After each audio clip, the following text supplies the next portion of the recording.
Bonjour, bienvenue dans Femmes et Pouvoir, l'émission des femmes qui savent lier pouvoir et féminité, mais surtout l'émission des femmes qui osent changer le monde. Je suis avec mon amie Fabienne Fayad, coach d'affaires et fondatrice du blog Entrepreneuse, le blog pour aider les femmes à entreprendre. Ensemble, nous allons accueillir notre invitée du jour, Marie-Christine Massetot. Bonjour Fabienne. Bonjour Marie-Christine, comment ça va? Bonjour, ça va très bien, je vous remercie. Je vous remercie également de m'avoir invitée dans votre émission. C'est un plaisir de vous recevoir. Alors, Marie-Christine Massetot, vous êtes fondatrice et dirigeante de l'entreprise 1001 pages. Vous avez pour passion les mots et la grammaire. Vous traquez toutes les fautes qui se trouvent dans les documents qui vous sont confiés pour, dites-vous, faire découvrir à vos clients le pouvoir des mots. Alors, le pouvoir des mots et le pouvoir tout court, quelle est votre définition? Écoutez, pour moi, le pouvoir, c'est d'être capable d'influencer quelqu'un, tout simplement. Lorsque j'arrive à convaincre quelqu'un de parler de son parcours, de présenter ses réalisations, je l'encourage à inspirer autour d'elle, que ce soit sur le plan professionnel comme personnel. Donc, quand une personne décide de me suivre dans la façon dont je la conseille, les différentes options que je lui propose, à ce moment-là, j'ai du pouvoir. Et donc, dans ces conditions, ça se décline de la même façon dans votre espace personnel et professionnel, alors? Écoutez, oui, tout à fait. Sur le plan professionnel, j'utilise mes mots, je les choisis, mais c'est sûr que les pouvoirs doivent être attachés aux actions. Donc moi, je choisis mes mots, mais mes clientes arrivent avec leur réalisation. C'est important qu'on ait les deux en même temps. Maintenant, on connaît le pouvoir des mots parce que on a eu de grands orateurs, de grands leaders comme John Kennedy, Dr Martin Luther King. On sait à quel point on peut canaliser les foules. Donc c'est important de bien choisir ses mots. De mon côté, c'est l'art de convaincre à l'écrit qui est important dans mon travail.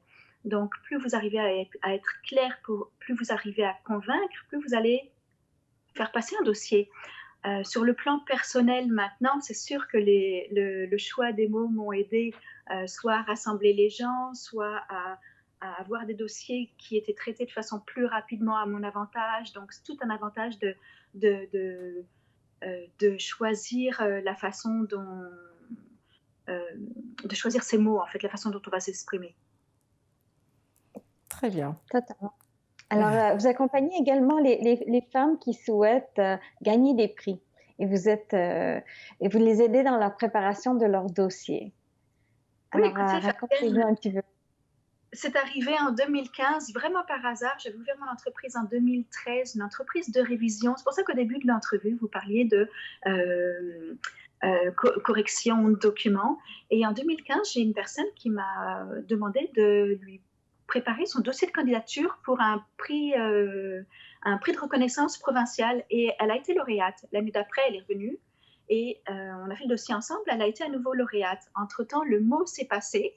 Et j'ai participé à différents concours. Et c'est vraiment là, à ce moment-là, où je me suis dit, je vais laisser un petit peu la révision de côté et je vais me dédier à la préparation de candidatures que j'adore faire. Je suis constamment avec des entrepreneurs en croissance. C'est une stimulation incroyable. Alors, c'est un nouveau métier et vous accompagnez surtout les femmes dans cette aventure? Écoutez, je ne sais pas si c'est un nouveau métier. En tout cas, je sais que il n'y a pas beaucoup de personnes qui ont entendu parler de ce métier. Alors oui, on peut dire que je l'ai créé en quelque sorte, parce que je le vois nulle part, honnêtement. Donc, il faut vraiment faire preuve d'innovation. Des fois, je me dis, ce sont les entrepreneurs qui viennent à moi, qui m'expliquent leur innovation, leur créativité au sein de leur entreprise, leur bonne pratique d'affaires. Mais j'avoue que côté innovation, j'ai eu ma petite dose aussi à ce niveau-là. Donc, au niveau de la clientèle, ce sont des petites et moyennes entreprises, quelques grandes entreprises, des cadres, des gestionnaires. Je vous dirais qu'à 98%, ce sont des femmes. Les femmes, nous, en fait, il nous faut tout le temps la petite tape sur l'épaule, vous le savez, hein, on a toujours besoin d'avoir quelqu'un qui nous dit « vous faites bien les choses ». Alors moi, je suis la personne qui donne la tape sur l'épaule. Je suis la personne qui encourage ces femmes à se présenter à des prix, à inspirer les autres générations, en fait, et à partager leurs réalisations. Merci. Donc, dans ma clientèle cible, on a différentes. Effectivement, on a les femmes, mais je me suis rendu compte qu'il fallait pas que j'inclue seulement les femmes. Il y a les minorités visibles et il y a les peuples autochtones. Et après, en, en faisant mon cheminement, mon propre cheminement personnel, je me suis rendu compte que les gens qui faisaient appel à moi avaient aussi besoin d'une voix, donc je suis leur voix. Est-ce que vous diriez que le fait d'accompagner ces personnes à obtenir ces prix, qu'est-ce que ça change fondamentalement dans leur vie? Est-ce que ça les aide à gagner plus de pouvoir, à gagner plus confiance en elles, à gagner plus d'estime d'elles-mêmes ou de reconnaissance tout simplement? Qu'est-ce que les gens viennent chercher? Pourquoi est-ce que les gens ressentent le besoin de gagner un prix ou d'être lauréat d'un prix prestigieux ou distinctif? Écoutez, je vous dirais qu'au début, ce serait pour de la visibilité, de la reconnaissance. Et après, c'est tout ce côté pouvoir qui prend le devant. Je vais vous expliquer quelque chose. J'ai une cliente il n'y a pas longtemps qui a gagné le top 100. Et donc là, c'est sûr qu'il était question de visibilité, d'élargir son réseau, d'avoir toujours de meilleures connexions. On entend souvent dire que les femmes qui ont du pouvoir, qu'elles ont dû sacrifier quelque chose. Qu'en pensez-vous? Et si c'est vrai, qu'est-ce que vous avez sacrifié, Marie-Christine? Alors, je vous dirais malheureusement que j'ai sacrifié quelques amitiés. Parce que quand on suit notre passion, on n'a pas des gens autour de nous qui reconnaissent tout le temps nos réalisations et qui veulent nous suivre là où on va. Donc, j'ai dû laisser aller certaines choses pour moi me permettre d'avancer et me permettre justement de continuer de travailler avec ces femmes parce que je sais que j'ai des personnes qui ont besoin de mes services. Donc, j'ai décidé d'avancer de cette façon-là. Et c'est ma mission en plus de ça. J'adore ça. Donc, c'est certain que c'est certain que je vais absolument pas abandonner.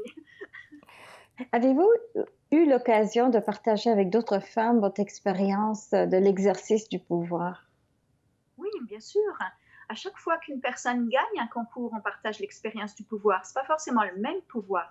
Moi, c'est le pouvoir de me dire, waouh, j'ai ce prix, c'est bon, je peux passer à un autre prix, je peux passer à un prix encore plus prestigieux. C'est ça qui me motive.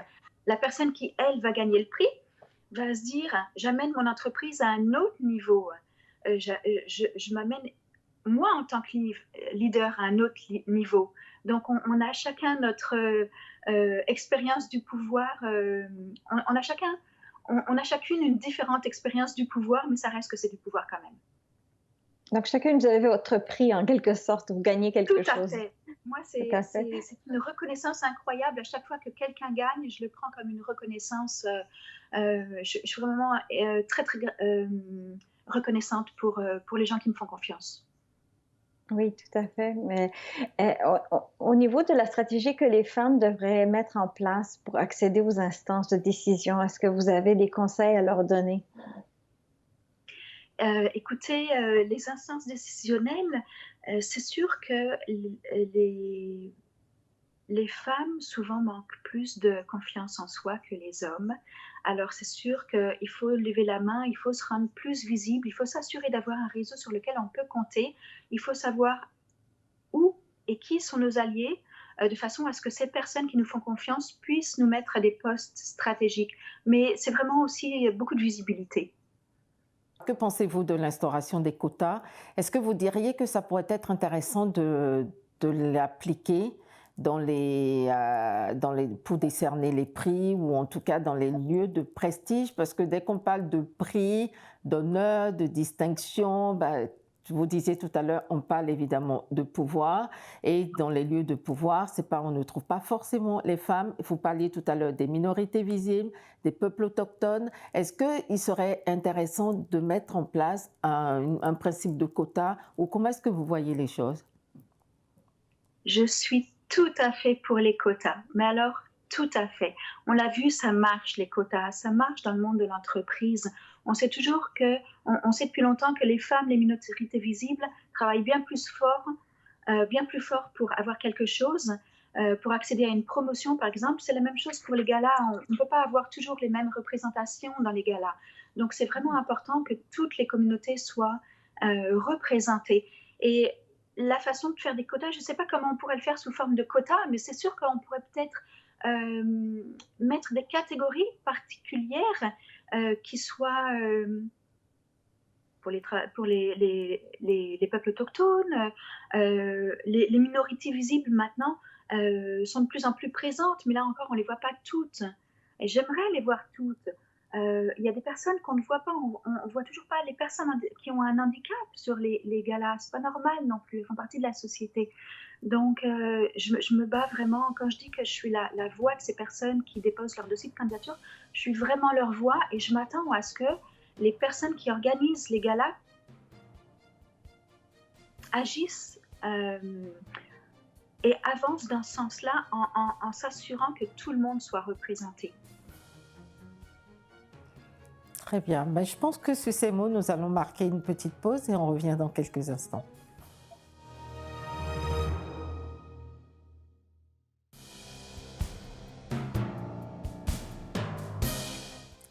Nous sommes de retour avec notre invitée Marie-Christine Massetot.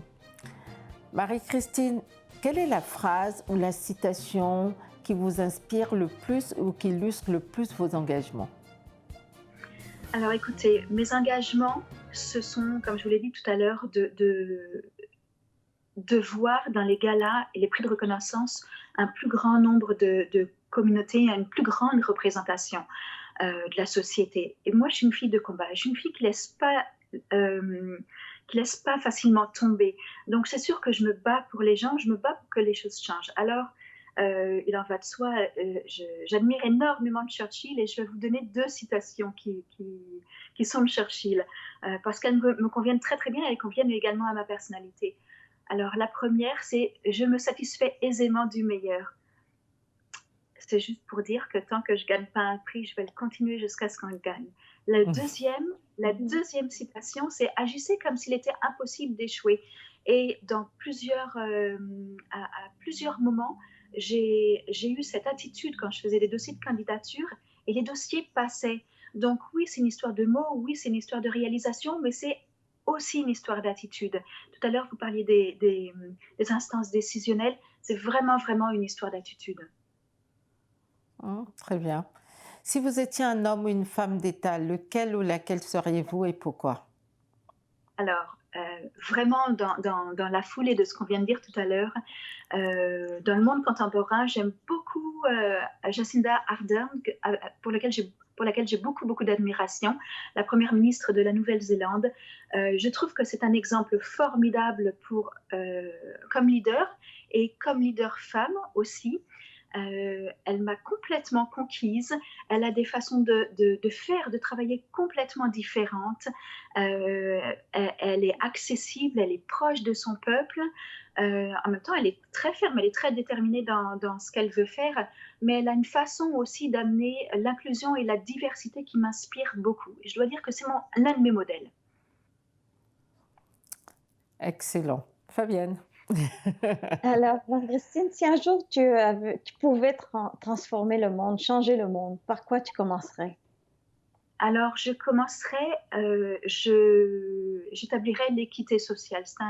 C'est un gros travail, mais je pense que en établissant l'équité sociale, après, on va pouvoir lutter contre la pauvreté.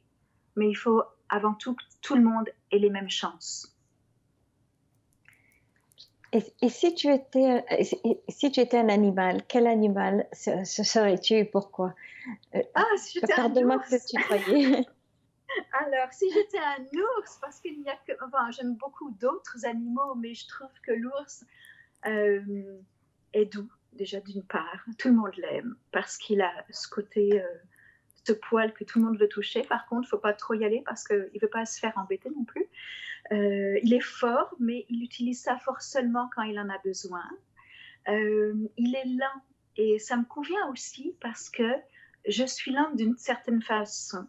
J'analyse, je réfléchis et il faut aussi de la lenteur quand on fait des dossiers de candidature. Il faut savoir comment les faire, il faut savoir comment les monter. Il ne faut pas se précipiter.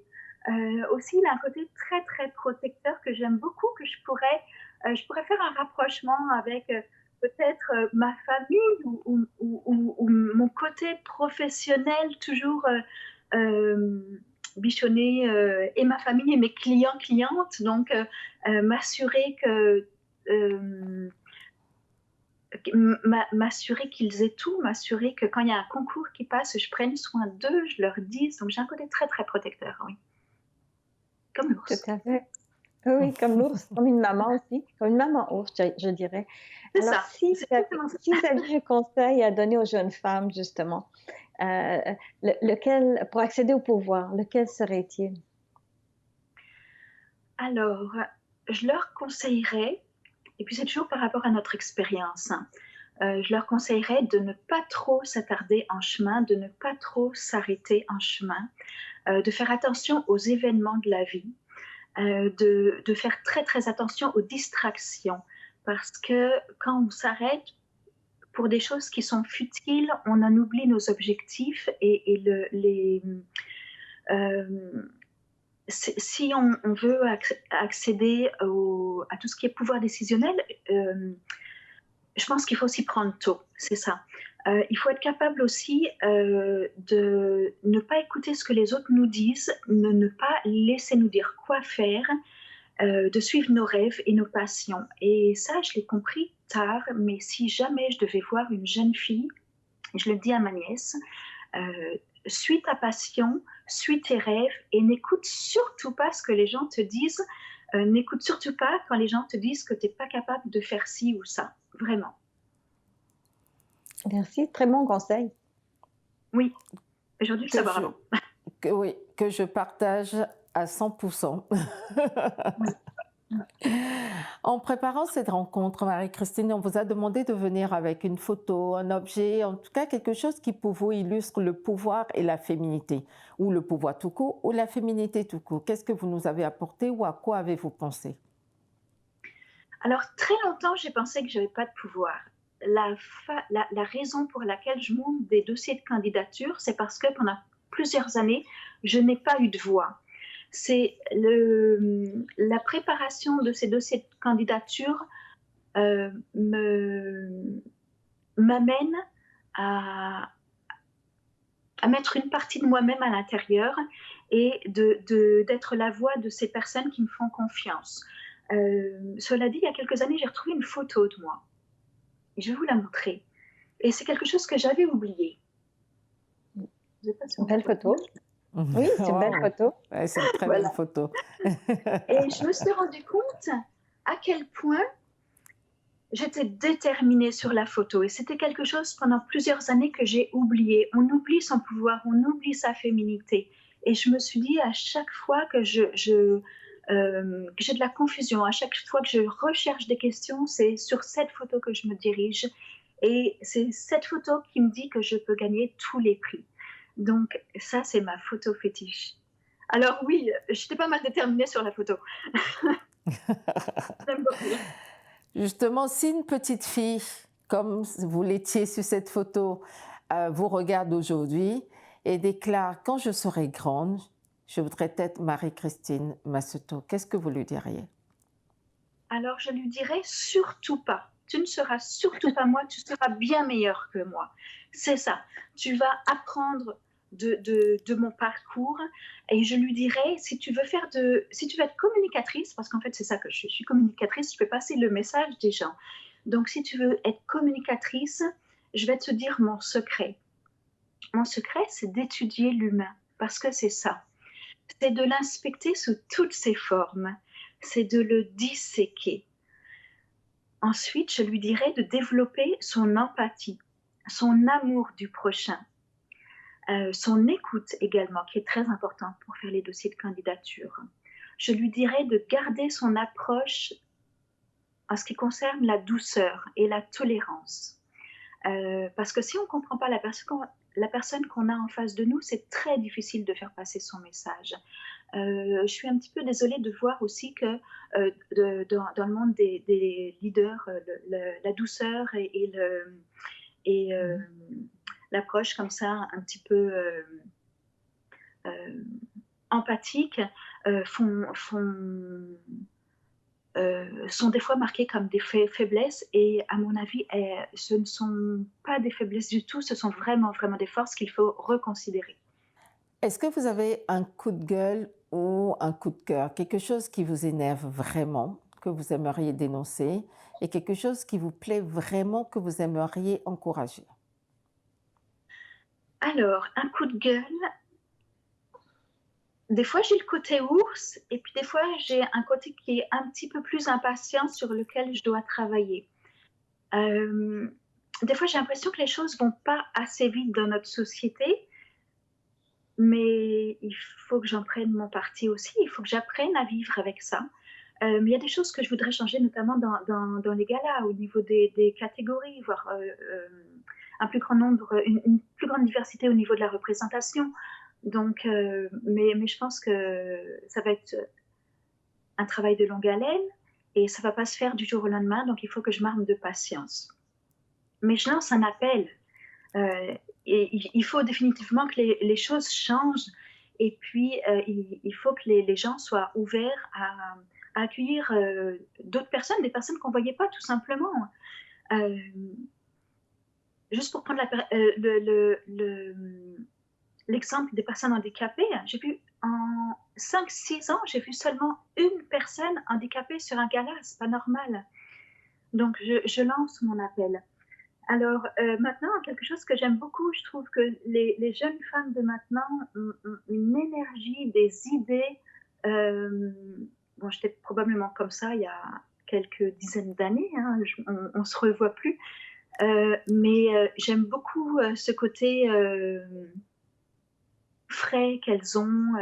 Elles ont plein d'idées, elles sont sans peur et ça m'anime beaucoup. Je trouve qu'il faut garder la jeunesse à côté de nous. Elle est très, très précieuse et c'est notre relève.